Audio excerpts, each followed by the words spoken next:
Shtetit I mungojnë hotele të mira, por ekzistojnë pengesa burokratike veçanërisht në zonat e mbrojtura. Është koha të thjeshtësojnë procedurën për ndërtimin e tyre.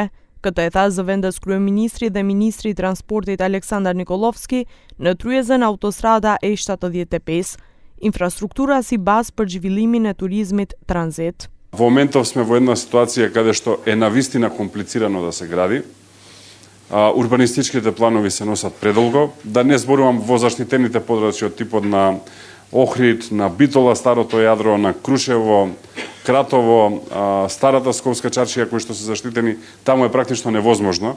Ние не можеме да зборуваме за туризам, а главниот туристички центар да нема ни еден хотел со 5 звезди и да нема пристојно место кај може човек да се смести и да има ограничувања од, не знам, 2, 3 или 4 висини што никој не би инвестирал затоа што не може да има поврат на инвестицијата. Sipas Nikolovskit, shteti dhe publiku duhet të fillojnë të mendojnë për një strategji për thjeshtimin e procedurave për ndërtim, si të tërhiqen investitorët për ndërtimin e hoteleve, veçanërisht në zonat e mbrojtura. И затоа сакам да отворам оваа тема, треба мислам да ја размислува јавноста.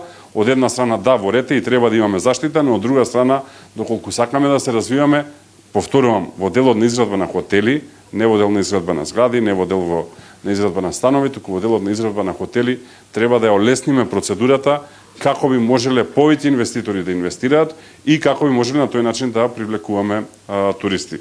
Nikolovski tha se Maqedonia është ndër shtetet e ralla me rritje me 2 shifra të turistëve dhe për vetëm një vit janë futur 21 linja ajrore direkte nga metropolet evropiane.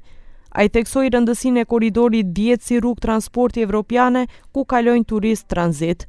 Tha se potenciali turistik I Maqedonisë nuk është shfrytzuar as 10% dhe se shteti ka shansin të bëhet qendër e turizmit tranzit dhe kulturor në rajon.